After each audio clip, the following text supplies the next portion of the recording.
大家好，我是张大哥。大哥已经把这部从龙潭来的银灰色这颜色相当漂亮的 W126已经完修了。目前我们来看它的这个下面小数字的流量是 2.9 非常棒的。它的等于说代表它从有压调整器回流的汽油量有 2.9， 这相当棒的。我们来再看一下 2.7、1.8、2.2， 这个都已经达到大哥要求的2公升1分钟左右的这个流量，所以说它的汽油帮补打过来的压力跟油箱流出来的容量都是够的。那我们来看它的这个油压表，油压表也都在大哥要求的数值，跟我在机台上面所测试的数据几乎是一样的。那我们来看，这边有3个表，这个表是它的差压阀，差压阀在工作的电流量，中间这个是怠速马达，也在正确工作。然后再来呢，我们看到它转速目前大概在820、830左右。因为它有怠速稳定的功能，经过怠速马达在工作。然后我们来看这个表，这个是它的左上角这个 1.1， 代表它的含氧量 1.1， 这个在大哥所测试的 W126已经是超低标了。那这代表呢，它验车的话，吸油值大哥预估应该在0点几以下了，因为这部车子的应该属于第1期的环保标准，也就是说吸油值应该在 4.5 以下。那这个 1.1 的含氧量百分比，换算下来应该在 0.5% 以下了，这就是超低标。因为这部车并没有含氧，应该是没有触媒吧？如果有触媒的话，才有办法达到这个要求。所以我大哥觉得相当不可思议的，就是说它的引擎的状况跟大哥整修过这个分油盘以后，它的这个数值几乎已经达到完美的标准，它已经是超低了，已经低于 1.0 了。所以说这个，我大哥很少看到它含氧量有这么低的。我们看到地上已经有一滩水了哈，因为现在已经热车状态了，表示说这部车子的完全燃烧的状况是相当棒的。那我们来看这部车子，它的那个高压分电盘大哥换掉了，因为它的我们来看它的分电盘，它分电盘中间这个碳棒它都已经断掉了，所以说造成它这部车子在发动有困难。然后这个打火头大哥也换掉了。那再来呢，我们来看这个它的流量感知器流量感知器这一点我们来看大拇指这一点它已经磨损了，本来应该是黑色的碳膜，现在已经进到底了。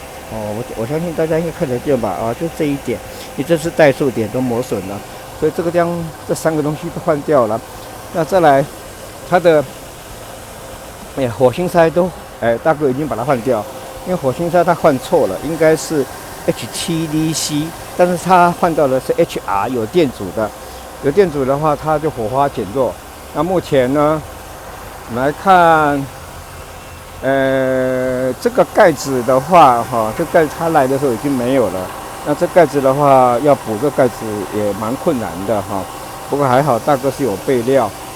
那我们到车子里面来，哇，它这个已经到0.9了，这含氧量这超低标，大哥很少看到，代表这部车子的燃烧状况非常棒的。OK， 我们来看，现在温度已经到80度了。现在的怠速我们刚刚看到840，所以这个转速表也是很正确的啊。大哥轻轻的加油看看。哦，反应很好，反应相当棒，反应相当棒。好，大哥开冷气，好，开冷气。转速动一下又上来了，非常棒。再来关冷气，几乎人几乎没动。开冷气，好，大哥入 R 档，踩刹车，转速几乎也没掉。它的变速箱还很安静，好，静态表现还不错。然后再来入 R 档，入 P 档，入 N 档，入 D 档，转速几乎没有掉，而且它静态的变速箱，给大哥的直觉是很安静的。那大哥在试车的路上试车状况，变速箱 OK。那它的冷气风箱冷气风箱有杂音了。我如果把冷气打开，我现在开送风开强的话，我们听到的声音，关掉。哥，大家有听到哈？我开这个就开强风就有声音了开弱风没有了，强风 OK。要是代表它风箱已经坏了，已经故障了。大哥在试车的时候发现它的前面的合上头应该是右边的合上头已经磨损，会有撞击的声音这是大哥所发现的。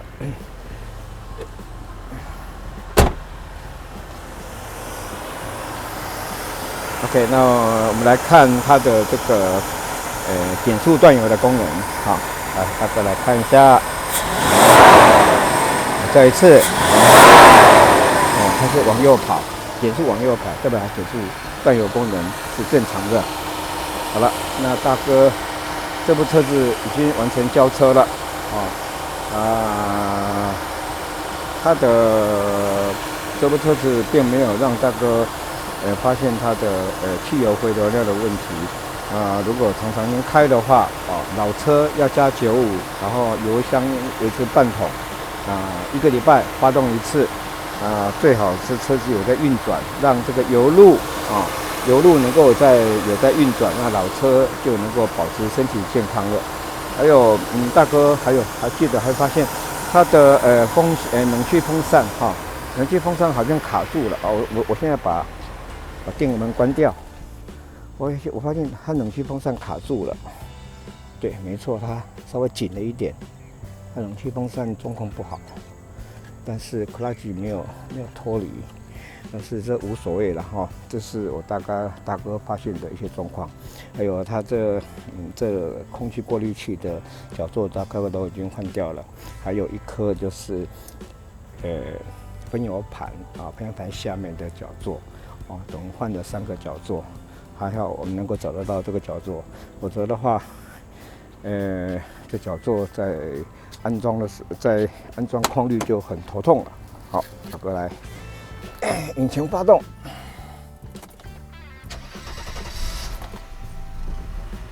非常棒。好，再一次，这是热车状态，很棒了。OK， 好。今天大哥的报告到此结束啦，拜拜。